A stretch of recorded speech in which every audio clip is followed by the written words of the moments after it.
मनुष्य की रचनात्मक हताशाओं निराशाओं के बावजूद संकल्प साधना ही उसकी अस्मिता को प्रामाणिकता प्रदान करती है।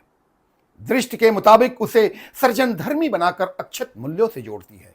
संघर्ष, जिजीविषा और अदम्य जीवट ही यही त्रिधारा मनुष्य का कुरुक्षेत्र है। चेतना की इसी समरभूमि से मनुष्य प्रांजल हो जाता है। आस्था मूलक जीवटता चैरवेत के लिए प्रेरित करती है।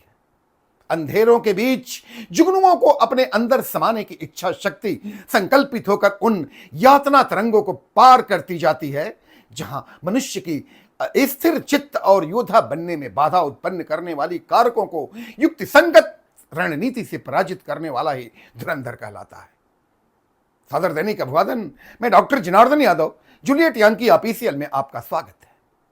आज की वीडियो एक ऐसे कर्मठ अध्येता की जिन्होंने प्रतिकूल परिस्थितियों में तमस गर्भ को चीरकर लक्ष्य के वृक्ष को पुष्पित पल्लवित किया है। बौद्धिक वेदांत साधना पथ के ये एकांत पथिक हैं स्वामी विवेक भारती। गांव कांवली, जिला रेवाड़ी, प्रांत हरियाणा में 19 अप्रैल 1958 को एक किसान परिवार में एक बालक का जन्म हुआ। माता पिता ने नाम रखा राम निवास यादव। बाल्यावस्था से ही हनुमान के परम भक्त यह किशोर प्राथमिक से हाई स्कूल तक शिक्षा अपने गांव में की। वर्ष 1978 में अहिर कॉलेज रेवाड़ी से स्नातक और डीएवी कॉलेज अजमेर से भूगोल विषय में पोस्ट ग्रेजुएशन किया। स्नातकोत्तर के समय डीएवी कॉलेज अजमेर में उस पुस्तकालय में स्वामी विवेकानंद की जीवनी के साथ साथ कई पुस्तकें पढ़ने का सुअवसर इस बालक को मिला।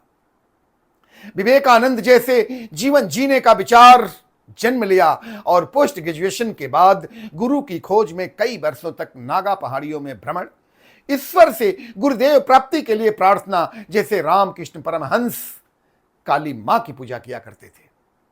भूगोल विषय पर जेएनयू से पीएचडी, सरकारी अध्यापक के रूप में चयन और 1985 में शिक्षा निदेशालय दिल्ली दौलतपुर में अध्यापन, गरीब बच्चों को मुफ्त पढ़ाना, 5 एकड़ भूमि में विवेकानंद आश्रम बनवाना, 25 गांवों में विवेकानंद की झांकियां नजफगढ़ ब्लॉक में करवाना। 20 मार्च 1994 को गुरुदेव हरप्रसाद मिश्रा व महेंद्र मिश्रा के साथ एक बड़ा आयोजन जिसमें अपनी आत्मकथा का विमोचन आदि था। 5 जनवरी 2010 को सपरिवार विवेकानंद रॉक कन्याकुमारी पहुंचे, जहां अलौकिक घटनाओं से प्रेरणा लेकर अरावली पर्वत के मध्य च्वेन ऋषि की तपोभूमि के नजदीक 21 एकड़ में ग्राम रामबास धनौता नारनौल में 27 नवंबर 2011 को भूमि पूजन और विधिवत विवेकानंद शक्तिपीठ उत्तर भारत का कन्याकुमारी कार्य प्रारंभ हुआ। रामनिवास यादव से विवेक भारती बनने में विधात्मक कार्य प्रेरणा की सूक्ष्मताओं के धीर गंभीर प्रज्ञ और प्रणेता हैं। मानवीय मूल्यों की आदिमियत है, नायक और प्रतिनायक हैं, प्रतिबद्ध पारिवारिक प्रतिस्तुति है, प्रतियमान एवं प्रतिस्पर्धी हैं, यज्ञ और योग दोनों हैं।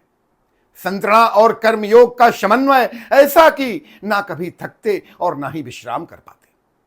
प्रखर प्रतिभा, आकर्षण व्यक्तित्व और राष्ट्रीय अस्मिता के लिए प्रतिनिष्ठा, विवेक भारती विवेकपूर्ण कार्य से राग की नदी में गौरव शिखर जैसे तने दिखते हैं, क्योंकि जहां तक ऊंची न हो जमीर की लौ, आंख को रोशनी नहीं मिलती। विज्ञान कहता है कि आयतन कम करने से ही घनत्व बढ़ता है।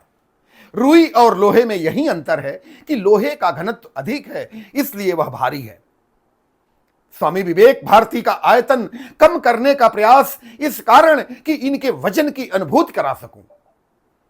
विवेकानंद शक्तिपीठ उत्तर भारत का कन्याकुमारी संस्थान द्वारा विवेक भारती का मानना है कि अणु से अनंत तक, स्व से संप्रेषण तक और सृष्टि से समाहरण तक परिधि के केंद्र की तरफ लौटते हैं। सत्यान्वेषण की सत्यानुशीलन के लिए साधक को प्रेरित करता है और वीर साधकों में कलात्मक अनुष्ठानों के आजन्म तपस्या से ही एक सम्मोहक व्यक्तित्व खिलकर चारों ओर अपनी आभा मंडल को फैलाता है। समाज हमारा है और मैं समाज का हूं। यंत्रणा की वेदना में अभिन्न भिन्नता है। साधक की जिंदगी ऐसी विलक्षण रही है जो दुनिया के कोलाहल से दूर सदा साधनहीन चिंतन में विभोर रहता है। और अंत में विवेक भारती के लिए हम यही कहेंगे कि नाप कर देखो न मेरा स्नेह कितना जल चुका है, नाप कर देखो न मेरा स्नेह कितना जल चुका है, तौल कर देखो न मेरा प्राण कितना गल चुका है। साधना में प्राण का मोती जलाए सीप हूं मैं, आरती का दीप हूं मैं, आरती का दीप हूं मैं। धन्यवाद।